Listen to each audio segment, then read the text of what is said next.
Selamat sore, baik, perkenalkan nama saya Margaritis Attila, NIM 1803030007, kelas A semester 6. Di sini saya akan mereview tugas pertama dari tugas sosiologi politik. Judul buku Intervensi Kemanusiaan yang Tidak Resmi dalam Politik. Pendahuluan.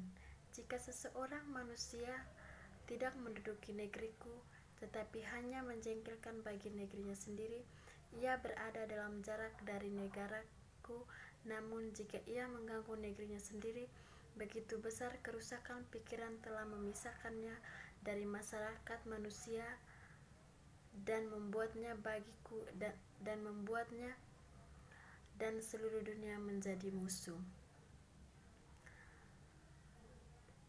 Bagi para pengusaha hari ini, hal itu masih sama pentingnya seperti di zaman Seneca. Namun, maknanya berubah seiring waktu. Di Kekaisaran Romawi, ide ini diungkapkan oleh orang-orang barbar yang beradab di bawah orang-orang Spanyol. Orang-orang India dikejar dan tujuan Napoleon adalah untuk membebaskan orang-orang Eropa. Sepanjang sejarah, para pemimpin dunia terlibat dalam menyelamatkan orang asing. Hari ini dapat dikatakan bahwa kita mengambil makna menyelamatkan nyawa dengan lebih serius. Intervensi NATO di Kosovo mungkin ketika mengambil perspektif pasca realistis, momen yang lebih kemanusiaan daripada sebelumnya. Yang berikut premis dasar. Dalam English School of International Relations adalah inti pemahaman bahwa integritas ilmiah tidak berarti bahwa akademisi harus mengejar nilai netralitas dalam diri mereka. Proceeding sebaiknya sudah menjadi pemahaman untuk umum bahwa para sarjana memiliki premis dasar sendiri terhadap objek penelitiannya. Dalam perdebatan solidaris dan pluralis, saya berbagi beberapa keprihatinan yang terakhir tentang hak atas atau norma UHI. Keinginan kaum solidaris untuk menyelamatkan lebih banyak nyawa manusia dalam keadaan darurat kemanusiaan besar-besaran tidak dapat diabaikan, tetapi kita harus mengingat dampak intervensi semacam itu terhadap tatanan internasional. Yang berikut metodologi dasar. Perdebatan tentang intervensi kemanusiaan adalah inti dari perdebatan solidarisme pluralisme yang lebih luas, yang secara khusus umum terjadi di ES. Tampak lebih jelas, metode yang digunakan oleh para ulama sangat bermanfaat untuk melakukan tesis ini yang seharusnya berkontribusi pada debat HI. Oleh karena itu, metode yang digunakan dalam tesis ini akan didasarkan pada metodologi ES. Yang berikut pendekatan positistik adalah suplemen yang berguna, tetapi itu sendiri tidak cukup. Seperti yang ditunjukkan Bull, baik pendekatan hiperteoritis maupun studi empiris belaka telah menyebabkan jalan buntu di masa lalu. Oleh karena itu, empirisisme sendiri juga tidak memadai, karena ia membutuhkan akar normatif dan teoritis yang memadu arah pelaksanaan penelitian analitik empiris. Suplemen positivistik dapat menunjukkan tren tertentu, tetapi untuk menggambarkan suatu realitas sosial atau jika bidang sosial dapat menjadi realitas absolut. Terlebih lagi perlu memperhatikan persepsi, interpretasi, dan asumsi negara-negara tentang dunia hubungan internasional yang sebenarnya dan kode etik di dalamnya. Yang berikut isi. Bagian pertama adalah teori bagian pengantar.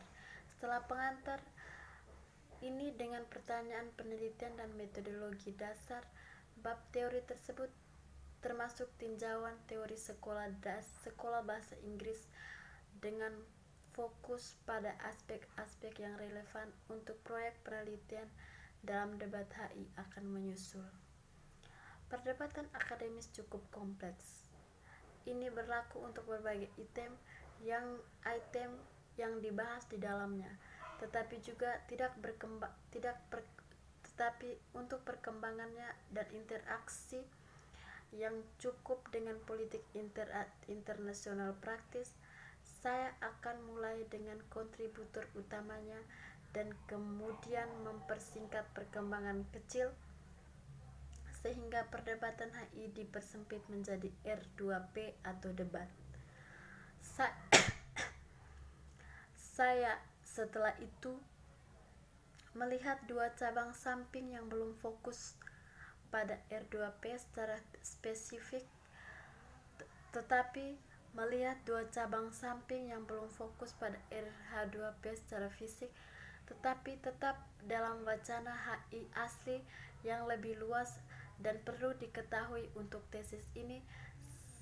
Sebelum meringkas bab dengan kontribusi dan interaksi dengan teori HI serta debat terhadap hukum internasional yang akan dilanjutkan dengan pembahasan khusus tentang kekerasan, moral hazard, dan imperialisme. Definisi intervensi kemanusiaan yang digunakan dalam tesis ini dengan kriteria campur tangan senjata, pelanggaran prinsip kedaulatan, darurat kemanusiaan, masif sebagai just cause, dan motivasi untuk memitigasi MHES tersebut. Sebelum diskusi tentang bagaimana menafsirkan istilah kemanusiaan dalam intervensi kemanusiaan akan dimasukkan, ini akan membawa kita pada pendapat minoritas dan Tesson dan Weller bahwa hasilnya mungkin membenarkan sebuah intervensi untuk disebut kemanusiaan. Untuk bagian yang kedua, sekolah bahasa Inggris sebagai paradigma teoritis untuk analisis intervensi kemanusiaan, perdebatan tentang intervensi kemanusiaan terutama dalam debat solidaritas pluralis. Perdebatan untuk kaum solidaris dan pluralis itu sendiri termasuk dalam bagian normatif sekolah hubungan internasional Inggris. Oleh karena itu, untuk memahami latar belakang perbedaan posisi dalam debat HI, disarankan untuk menguraikan argumen solidaris dan pluralis serta inti dari perdebatan mereka dan asumsi dasarnya yang paling baik dilakukan untuk mengurangi latar belakang teoritis. Untuk melihat dunia sebagai masyarakat internasional dengan kepentingan yang sama, aturan yang sama, dan lembaga yang berkembang bersama adalah pendekatan yang agak holistik untuk debat HI. Teori masyarakat internasional dasar solidarisme dan pluralisme. Yang berikut 2.1.1 struktur internasional dan asumsi normatif entisitas dasar dan struktur internasional saat ini adalah negara. Negara didefinisikan sebagai badan dan memiliki supremasi tentang semua individu dan entitas di dalam wilayah mereka dan mewakili mereka dalam interaksi dengan negara badan lain. Untuk lebih jauh, dalam keadaan normal, negara memegang kedaulatan absolut yang dalam kenyataannya lebih relatif dan mungkin berbeda di klaim normatif. 2.12 Anatomi masyarakat internasional internasional adalah struktur yang berkembang. Ini bukan kontrak antar negara. Itu tidak dibentuk pada tanggal atau waktu tertentu. Meskipun demikian, menurut saya ada langkah-langkah logis dalam gagasan masyarakat internasional yang dapat membantu untuk memahami anatominya.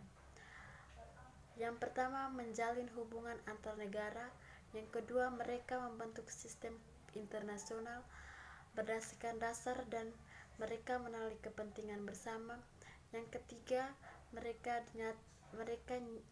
nyatakan dalam aturan umum. 4. Mereka menerapkan serta memelihara melalui lembaga umum. Kepentingan, aturan, dan institusi menentukan masyarakat internasional. Sebagaimana diuraikan di atas, pengenalan nilai-nilai umum dan diikuti dengan tahap 4 dan tahap 5 akan mengarah pada komunitas internasional. Sementara negara dan fakta hubungan apa adanya tidak harus dijelaskan, saya akan melakukan untuk kepentingan bersama. Aturan umum dan institusi bersama. Meneliti sejarah hubungan internasional dan penelitian tentang bidang ini. Rasionalis seperti sarjana ES juga menyimpulkan 3 KI yang dimiliki oleh setiap negara: jaminan kedaulatan pasca Sanfanda dan pembatasan penggunaan kekuatan. 2.13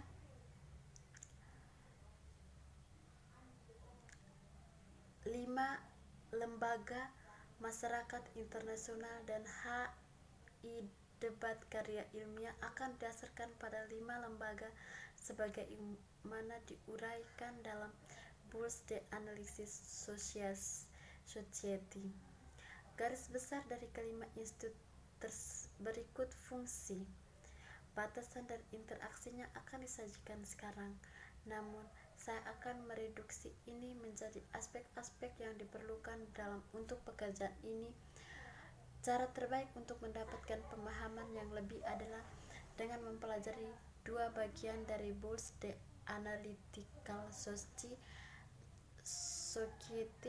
Selanjutnya, pada bagian berikut saya akan menghubungkan setiap aspek dengan debat HI karena sebagian besar harus menjadi jelas tanpa penjelasan eksplisit. Perang. Yang berikut perang. Institusi pertama dan tertua adalah perang yang ada sejak awal umat manusia. Struktur negara berdaulat tanpa adanya kekuatan tertinggi selalu bergantung pada perang sebagai rasio ultima ketika menegakkan ketertiban dan perdamaian. Fungsi perang yang dapat dipisahkan menjadi fungsi untuk negara, fungsi struktur internasional pada umumnya, dan fungsi untuk masyarakat internasional. Yang berikut kekuatan besar. Kekuatan besar dibedakan oleh karakteristik ketiga. Mereka diterima oleh kekuatan kecil lainnya dan oleh pemimpin mereka sendiri sebagai negara dengan kemampuan khusus. Ini mungkin terdengar cukup jelas, tetapi digarisbawahi bahwa mereka tidak hanya memiliki kemampuan khusus untuk menjalankan kekuatan untuk menjalankan kekuasaan dan dengan cara ini untuk menentukan politik internasional. Yang berikut hukum internasional. Lembaga kelima dan terakhir adalah hukum internasional yang diterapkan melalui aturan umum masyarakat internasional. Hukum internasional adalah kumpulan peraturan yang akan menertibkan hubungan internasional dan untuk alasan ini telah diterapkan oleh masyarakat negara sebagai hukum yang mengikat antar negara. Yang berikut hukum internasional tunduk pada 4 batasan. Yang pertama, lembaga tidak harus ada untuk memelihara ketertiban internasional karena ketertiban juga dapat bertumpu pada keseimbangan kekuasaan. Yang kedua, dalam keadaan normatif, ini hanya berfungsi retoritatif dan pasif dan tidak dapat dikontribusi pada ketertiban dalam masyarakat internasional tanpa diplomasi dan atau perang.